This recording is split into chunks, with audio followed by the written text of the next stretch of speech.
नमस्कार, breaking news देख रहे हैं आप और मैं हूं आपके साथ परवीन शेख। इस वक्त की बड़ी खबर सीएम योगी आदित्यनाथ की बैठक से जुड़ी है, जिसमें कई अहम फैसले लिए गए हैं। यूपी के 75 जिलों में बांग्लादेशियों और रोहिंग्याओं की धरपकड़ के लिए अभियान छेड़ दिया गया है।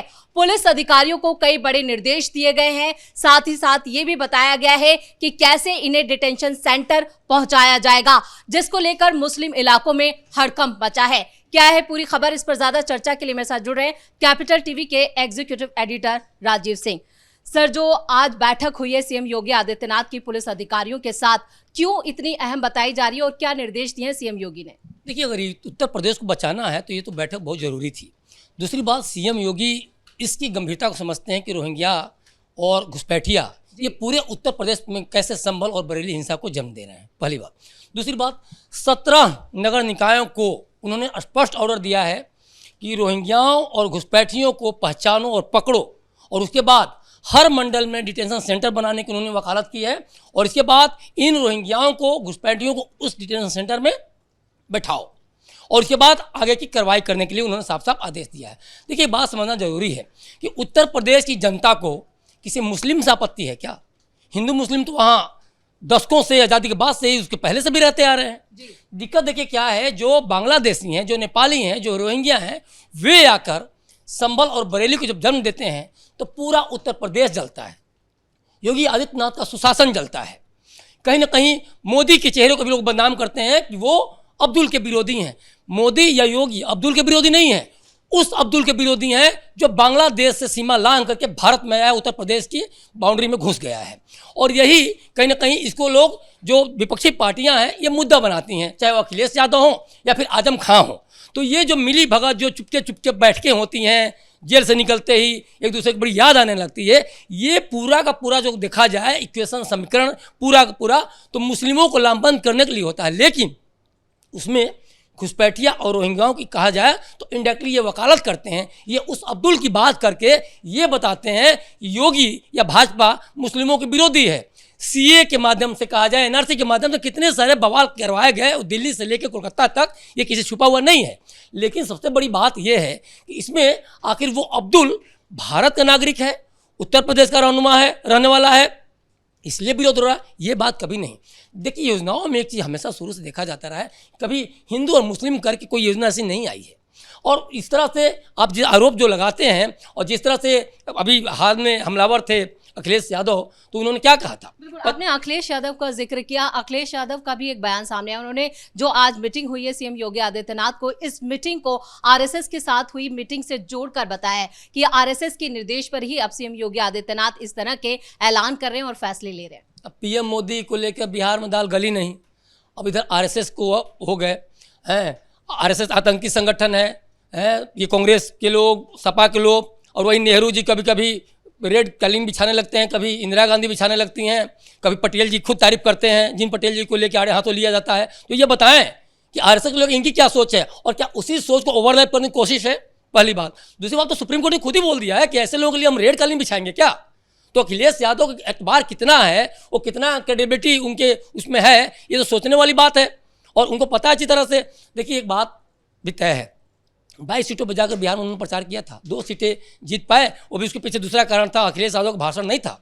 और क्या राजीव सर, आपने सुप्रीम कोर्ट का जिक्र किया, सुप्रीम कोर्ट में जो सुनवाई हुई और जो घुसपैठियों को लेकर सख्त सीजीआई का जो रुख रहा है, क्या उसको जोड़कर इससे देखा जा सकता है जो अब एक्शन यूपी में हो रहा है? देखिए, सुप्रीम कोर्ट का हर जजमेंट कानून अपने आप में है। दूसरी बात, सुप्रीम कोर्ट, इन लोगों ने जो सोचा था कि सुप्रीम कोर्ट में मामला चला जाएगा तो शायद कुछ फेवर में, अरे भाई, फेवर में सब कुछ पहले से ही है, लेकिन घुसपैठियों के फेवर में नहीं है, रोहिंग्याओं के फेवर में नहीं है। रोहिंग्या उत्तर प्रदेश नहीं बनाएंगे, रोहिंग्या भारत नहीं बनाएंगे, रोहिंग्या ये तय नहीं करेंगे, घुसपैठी ये तय नहीं करेंगे उत्तर प्रदेश में सरकार योगी आदित्यनाथ की हो कि अखिलेश यादव की हो, ये उत्तर प्रदेश की जनता तय करेगी। और यही अखिलेश यादव यही बात समझते हुए भी नासमझ बन रहे हैं। इस तरह से सीजीआई सूर्यकांत ने जो स्टेटमेंट दिया, वो मौलाना गैंग के लिए कितना बड़ा झटका? मौलाना गैंग के लिए झटका नहीं है। देखिए, मैं इस चीज़ को बार बार कह रहा हूँ कि जो बांग्लादेश से आए हैं, जो रोहिंग्या या फिर जो नेपाली आए हैं, उनके लिए झटका है। मौलाना उत्तर प्रदेश में महफूज है, योगी आदित्यनाथ सरकार में महफूज है, अतीक अहमद जैसे लोग खैर नहीं है, मुख्तार अंसारी जैसे लोग खैर नहीं है। और दूसरी बात एक चीज़ और है, अखिलेश यादव को देखिए पेट में दर्द इसलिए हो रहा है, देखिए ये घुसपैठिए रोहिंग्या अचानक नहीं पैदा हो जाते। महीनों तक टेंट में तंबू गाड़ करके खाना पीना रसद की व्यवस्था की गई, और उसके बाद इतने पैसे खर्च हुए, उसके बाद आधार कार्ड बनता है, राशन कार्ड भी बनता है, पैन कार्ड भी बनता है, वोटर आईडी कार्ड भी बन जाता है, और उसके बाद जब SIR लागू होता है तो अब जब कागज़ मांगे जाते हैं तो कागज़ दिखा नहीं पाते, क्योंकि ओरिजिनल कागज़ तो थे नहीं। कुछ अधिकारियों के माध्यम से अखिलेश यादव की सरकार थी, तो उसके बाद कुछ चीज़ें की गई, तो उसके बाद लगता है कि अरे ये तो मेरा वोट बैंक खत्म, आपने डेवलपमेंट किया नहीं, 17 से भगाए गए, 22 में भी भगाए गए, तो अब आपके पास कुछ रह नहीं गया अधिकार में। डिटेंशन सेंटर को लेकर भी अखिलेश यादव ने कहा था कि योगी सरकार 2027 में खुद डिटेंशन में चली जाएगी। एक तंज कसा था, यानी उनके पास भी खुद डिटेंशन सेंटर को लेकर कोई बात नहीं थी। इस तरह से उन्होंने सीधे तौर पर सीएम योगी पर निशाना साधा। देखिए ये फ्रस्ट्रेशन है, आप कोलकाता से लेकर दिल्ली तक देखें, ममता बनर्जी कितनी परेशान है। आ जाते हैं बिहार में, वहाँ आप देखिए, झारखंड की सरकार गिर नहीं जा रही, देखिए देखा जाए तो उत्तर प्रदेश में देखिए 17-22 में खदेड़ी दिए, और दिल्ली में देख ही रही हैं कैसे केजरीवाल को खदेड़ा गया। तो ये चीज़ें सबको पता है कि हमें क्या बोलना है। तेजस्वी यादव यही बोलते रहे, अब वही काम अखिलेश यादव उत्तर प्रदेश में कर रहे हैं। देखिए योगी आदित्यनाथ को पता है कि उनको कितने मोर्चों पर लड़ना है। पहला मोर्चा है विपक्ष, दूसरा मोर्चा है घुसपैठिया, और तीसरा मोर्चा है सुशासन को लेके कहीं ना कहीं अपनी चाक चौबंद सब कुछ रखना है। तो कल को यहाँ भी होगा उत्तर प्रदेश अधिकार यात्रा, उत्तर प्रदेश वोटर अधिकार यात्रा, ये भी करेंगे। अधिकार तो खुद की पता है नहीं, और ये वोटरों के अधिकार की बात करते हैं, और इनके BLO, इनके पार्टी का एक नेता भी जाके चुनाव आयोग के पास एक हलफनामा नहीं दाखिल कर पाता है कि हाँ वोट चोरी हुई है। कैपिटल टीवी बिहार में पूरा बिहार ही एक तरह से यात्रा करता रहा चुनाव के दौरान, लेकिन एक आदमी आकर नहीं बोला कि हाँ हमारी वोट चोरी हुई है। कैपिटल टीवी उत्तर प्रदेश में भी जाएगा, वहाँ भी तय मानिए। जिस तरह से आप सोचिए 65 लाख वोटर वहाँ से हटाए गए, और घुसपैठियों हटाया गया, फिर जो लोग मृत थे या फिर जो लोग पलायन कहीं चले गए थे 22 लाख जोड़े भी गए। उसमें से समझ में नहीं आता कि एक भी आदमी कोई आके 5 लोग भी आके नहीं बोले। यही उत्तर प्रदेश में हम वहाँ भी जाएंगे, वहाँ भी देखेंगे, तय मानिए वहाँ भी कुछ भी नहीं होगा ऐसा। अखिलेश यादव देखिए शुरू से ही ऐसे जो मुस्लिम हैं जिनको लेके शुरू से बोलते रहे कि बीजेपी अगर सत्ता में आएगी तो तुम्हें बाहर कर देगी देश से। यही किया गया ना, लोकसभा इलेक्शन में क्या किया गया, आरक्षण खत्म कर देगी, वो आएगा संविधान खतरे में पड़ जाएगा। हो गया आरक्षण खत्म, संविधान खतरे में है। संविधान की कॉपी लहराने से संसद में राहुल गांधी हो चाहे तेजस्वी यादव हो या फिर आप ये कहीं भी लहरा रहे हो पूरे भारत में, तो क्या उससे क्या संविधान खतरे में पड़ जाता है और संविधान जुड़ जाता है? भारत को जोड़ने की बात करने वाले ये लोग ये तो पहले बताते हैं कि भारत टूटा कब था।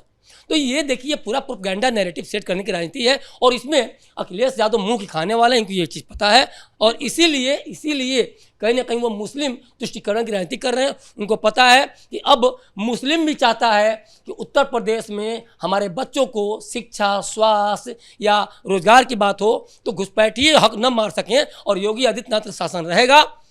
और कहीं ना कहीं अखिलेश यादव जिस तरह से हमने बार बार खदेड़ा है और जिस तरह से हमें कहीं ना कहीं उसका बेनिफिट मिला है, तो उस बेनिफिट को वो बार बार कैश करना चाहेंगे, और यही डर अखिलेश यादव के अंदर सबसे ज़्यादा बैठा हुआ है। लेकिन इस दौरान लखनऊ से इसकी शुरुआत की गई है, और बिजनौर के कई जिले हैं जहां पर तलाशी अभियान अब तेज हो चुका है। सभी से कागज दिखाने को कहा जा रहा है, लेकिन इनमें जो नरगिस वाला जो मामला खुलकर सामने आया था, उससे क्या यहाँ पर एक बड़ा क्लू मिला है सरकार को, उसके बाद ही ये एक्शन शुरू हुआ? देखिए शासन के पास बहुत कुछ क्लू होते हैं, नरगिस बात तो छोड़ दीजिए आप।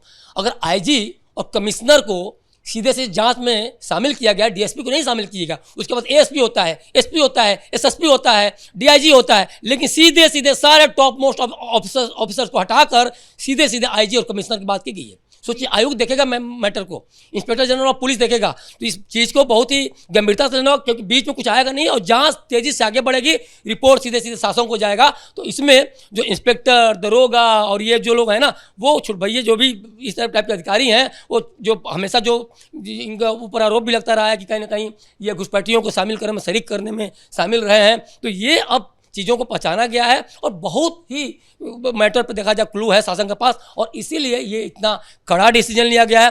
खुद मुख्यमंत्री जो योगी आदित्यनाथ जी हैं खुद इसमें सीधे से संज्ञान लेकर आगे बढ़ रहे हैं और उनको ये चीज राजू पता सर, है। जैसे जैसे ये अभियान आगे बढ़ेगा वैसे वैसे विपक्ष की राजनीति के लिए खतरा भी बढ़ेगा। अखिलेश यादव ने अभी पहला बयान दिया है, लेकिन अभी कांग्रेसियों के या बाकी नेताओं के बयान आने बाकी हैं, तो ऐसे में क्या इस पर सियासत भी खूब होगी? बयान तो देखिए बिहार चुनाव से ही स्टार्ट हो रहा है। अखिलेश यादव तो तमाम उस समय से ही देते आ रहे हैं वोट चोरी को लेके, उसके बाद भी वोट चोरी को लेकर बयान दिए, अभी बोल रहे हैं। देखिए ज़्यादा दिन रह नहीं गया है, लगभग 380-85 दिन रह गए हैं चुनाव को उत्तर प्रदेश में, और उनको ये पता है कि हम 17-22 में भगा दिए गए हैं और हमारी राजनीति को लोग समझ चुके हैं। तो हमें अभी से ही कम से कम तेजस्वी यादव वाली गलती नहीं कर रहे हैं, वो पहले सतर्क हैं। लेकिन सबसे बड़ी बात है कि आपकी सतर्कता किसके परिप्रेक्ष्य में है?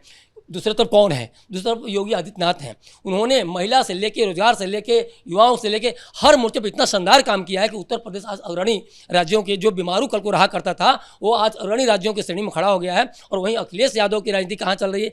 आजम खां के इर्द गिर्द चल रही है, या फिर उस तरह की राजनीति को कर रहे हैं, वोट चोरी के ऊपर हमलावर हैं, चाहे SIR को लेके। तो इससे ये जो निगेटिव पॉलिटिक्स है, नेरेटिव सेट करनी पॉलिटिक्स है, ये इनके मुंह पे ही करार तमाचा होगा।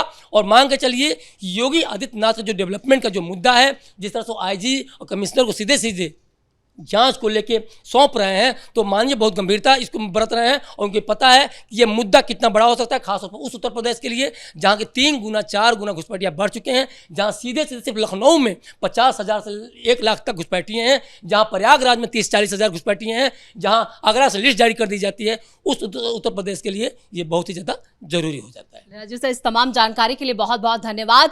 तो CM योगी आदित्यनाथ ने यूपी के सभी जिलों में घुसपैठियों को बाहर भगाने के लिए एक बड़ा अभियान छेड़ दिया है। पुलिस अधिकारियों को सीधे सीधे निर्देश दे दिए गए हैं, जिसको लेकर अभी से पुलिस अधिकारी अब उन इलाकों में जा रहे हैं जहां पर घुसपैठियों के होने का अंदेशा है। कागजों उनसे दिखाने के लिए कहा जा रहा है, यानी एक बड़ा अभियान जिससे सबसे ज्यादा जो हड़कंप है वो मुस्लिम इलाकों में देखने को मिल रहा है, और साथ ही साथ विपक्ष भी इस पर सवाल खड़े कर रहा है। बड़ी खबर में मेरे साथ इतना ही। कैमरामैन राजकुमार के साथ मैं परवीन शेख, कैपिटल TV।